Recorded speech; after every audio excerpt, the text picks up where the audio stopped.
Today we are going to step into the control center of your reality.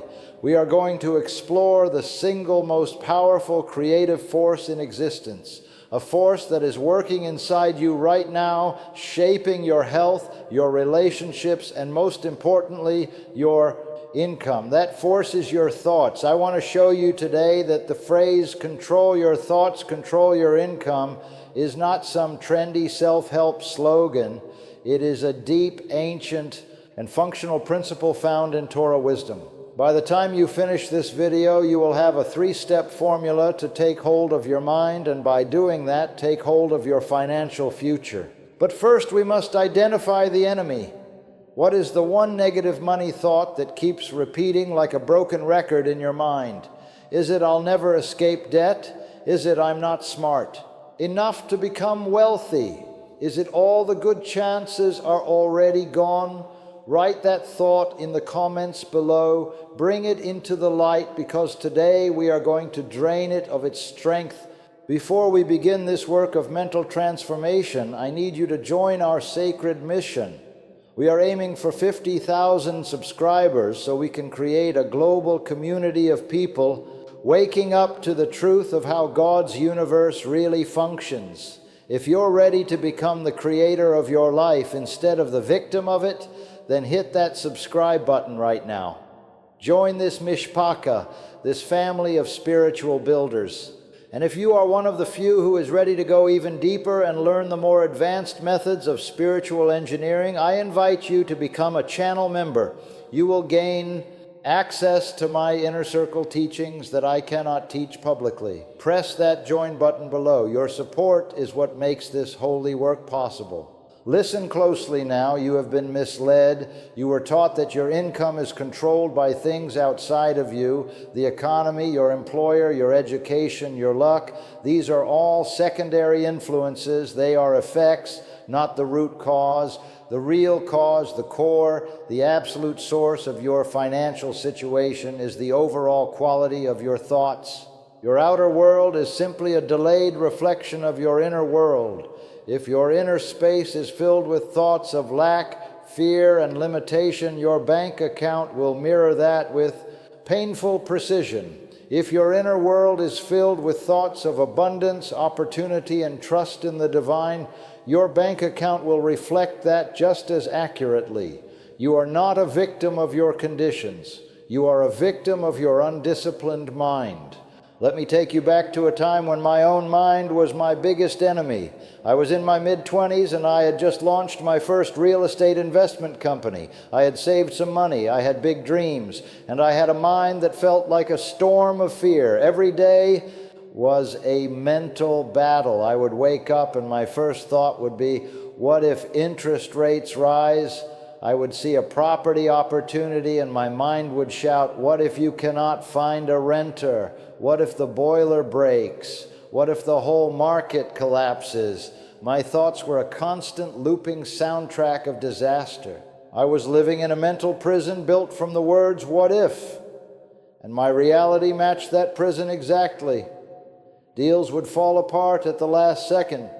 Tenants would suddenly leave. Any small profit I made was eaten by unexpected problems. I was working 80 hours a week and still stuck, running on a financial treadmill, going nowhere. I was trapped in a cycle of average results. I remember the day I lost a deal I had been depending on. I got into my car and I broke down. My anxiety and hopelessness were so heavy I felt like I couldn't breathe. I cried out to God, why is this so difficult? Why does nothing I do work? And in the silence that followed, a soft voice whispered inside my heart, because you are praying for failure 80,000 times a day. I froze. 80,000 thoughts a day, and most of mine were focused on imagining, rehearsing, and obsessing over failure. I realized that moment that my biggest obstacle was not the real estate market. It was the real estate inside my own head. Here is the real problem, the shared enemy we all face. You think your thoughts are harmless, private, and meaningless. You think they are random background noise. This is the biggest lie the Yetzer Hara, the negative inclination, has ever invented. Your thoughts are not harmless. They are the strongest creative power you have. In Kabbalah, we learn that creation unfolds in a sequence. Makshava thought, Dibur speech, and Maaseh action. Thought is the highest, the most subtle, and the most powerful level. Everything that exists in the physical world started first as a thought. The chair you are sitting on was once a thought in a designer's mind. The device you're using to watch this was once a thought. Your income, your savings, your debts, your financial level. These are all physical results of the thought patterns you carry most often. Thoughts are the seeds. Your reality is the harvest. And for years you have been planting seeds of weeds and poison, then wondering why you are not harvesting fruit. The hidden mechanism behind this is one of the foundation principles of our faith. Tzelem Elohim, being made in the image of God. The Torah teaches that we are created in God's image.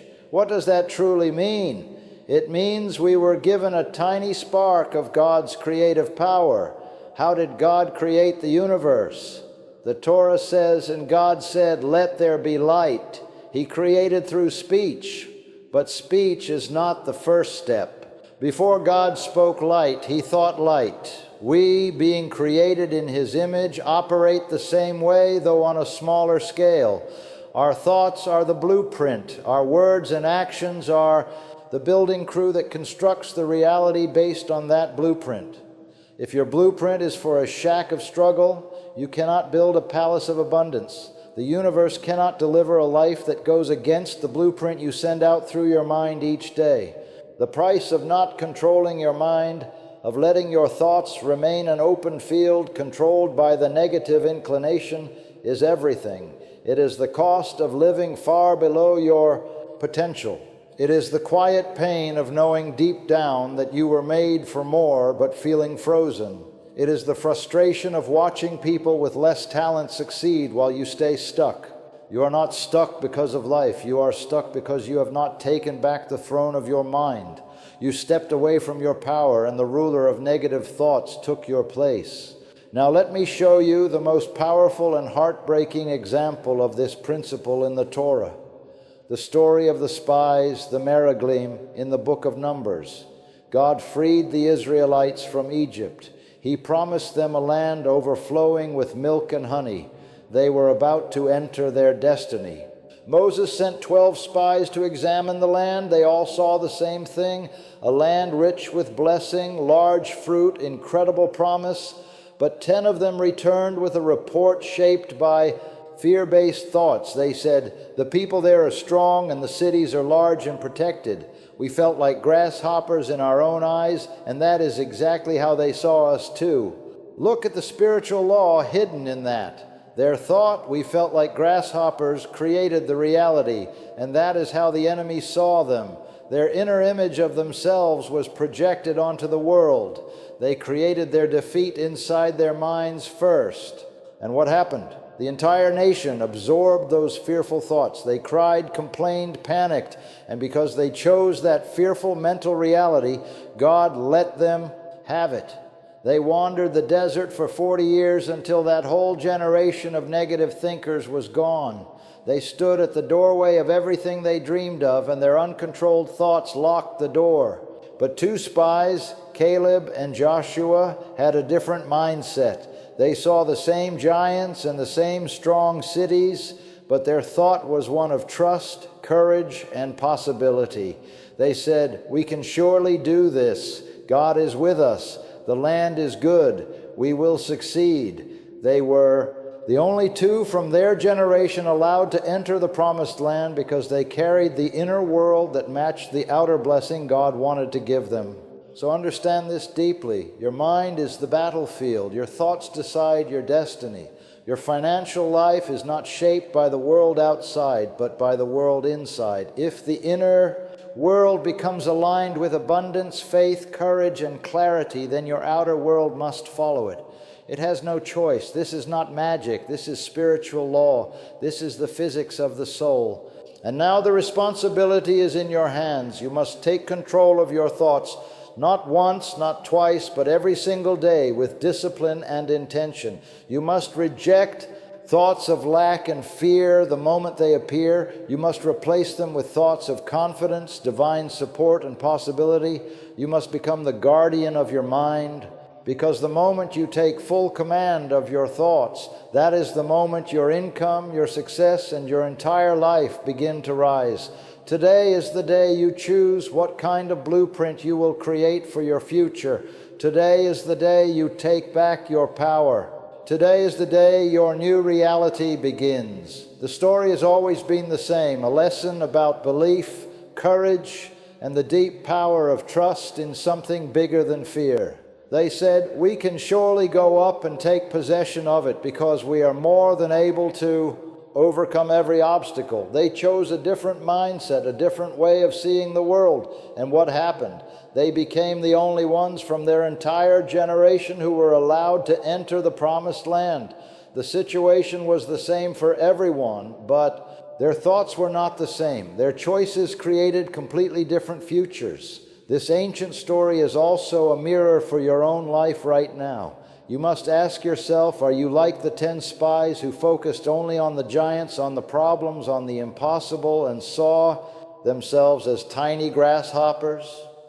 Or are you like Caleb, who fixed his mind on the promise of God and saw himself as someone who could win, someone who could conquer, someone who was backed by heaven?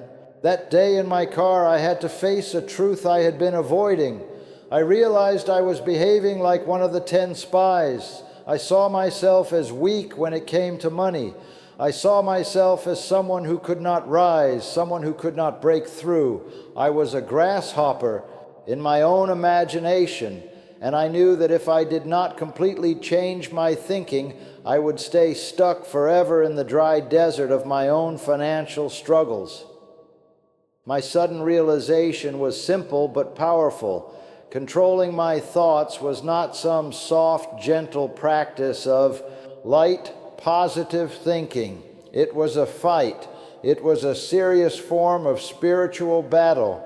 It was about becoming the strict guard at the gate of my own mind every day. It was about deciding with intention which thoughts I would let stay and which thoughts I would remove and destroy without hesitation.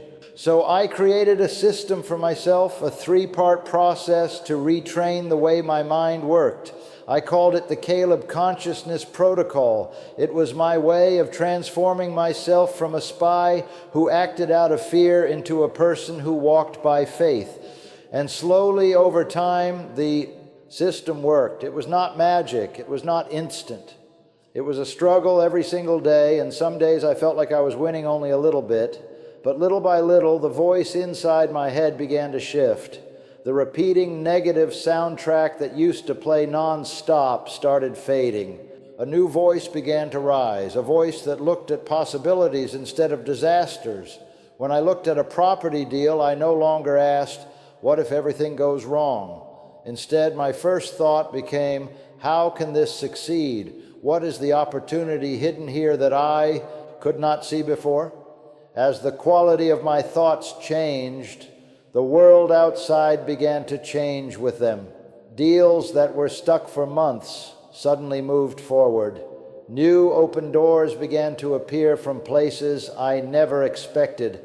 I was still the same man living in the same market conditions, but I was operating from a new inner blueprint. I had stopped living as a grasshopper. I had started becoming a giant, and everything around me shifted, including my income, which grew faster than I believed possible. Now I want to give you the exact 3-step Caleb Consciousness Protocol. This is the method you use to become the ruler of your mind, and because of that, the ruler of your income and your life. The first part is what I call the guardian at the gate. This is awareness and rejection. Your first job is to become the awake, alert guard of your mind. For the next 30 days, you will practice strong self-awareness. Whenever a negative thought about money shows up in your mind, maybe fear, maybe worry, maybe a belief that you cannot do something, maybe a thought of lack, you do not let it enter your inner space. You stop it immediately at the gate. You say out loud, if you can, cancel. That thought is not true. It has no authority over my life. You must be firm. Do not sit with the thought. Do not debate with it. Do not let it grow stronger. You refuse to let it inside. This is the defensive part of the fight. You are cutting off the enemy's supply before it can reach your heart. The second step is the aggressive reframe. This is the replacement stage. It is never enough to simply reject the negative thought. You must immediately replace it with a strong, faith-filled thought. This is the part where you take new territory. If the thought says, I will never be able to afford that, you cancel it and then instantly replace it with something like, God is the source of all wealth, and He provides me with far more than enough to reach every goal He has placed in my heart. If the thought says, this deal will fail, it is too risky, you cancel it and replace it with, I have wisdom, clarity, and divine guidance. I can see opportunity, and I can manage risk with skill.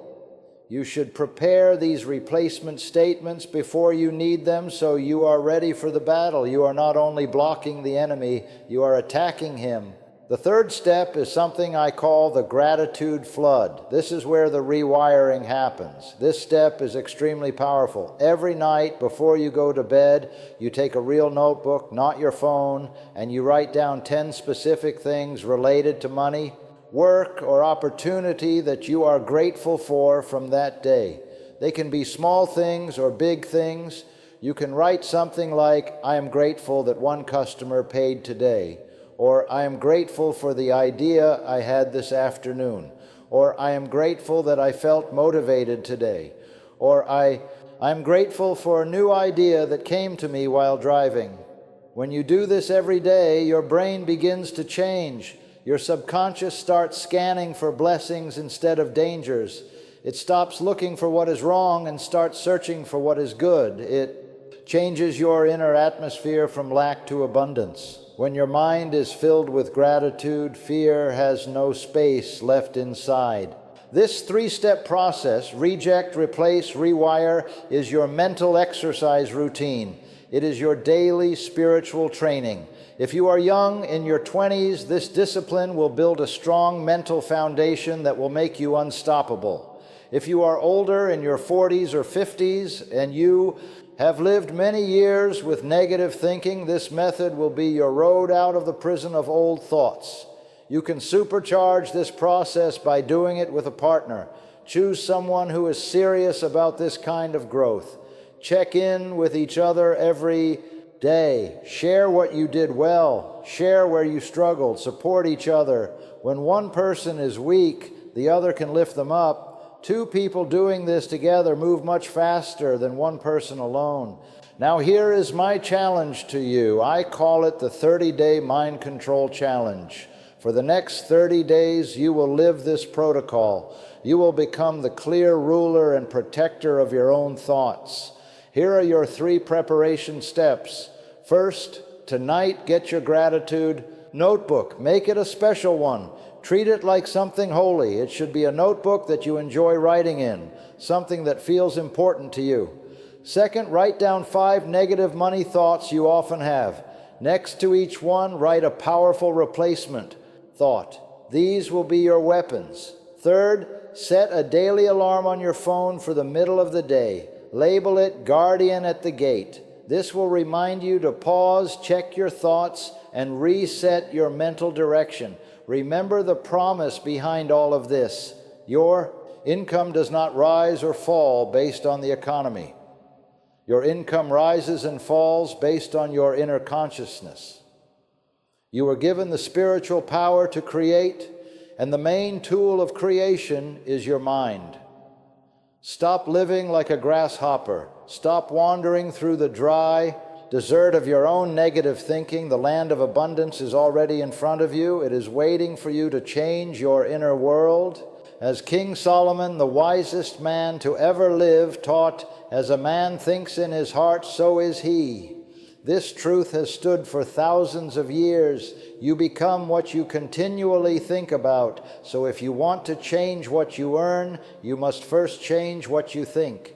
Pray that you will have the strength to guard your mind, the wisdom to choose thoughts of abundance, and the blessing that naturally flows into a life shaped by a mind aligned with God.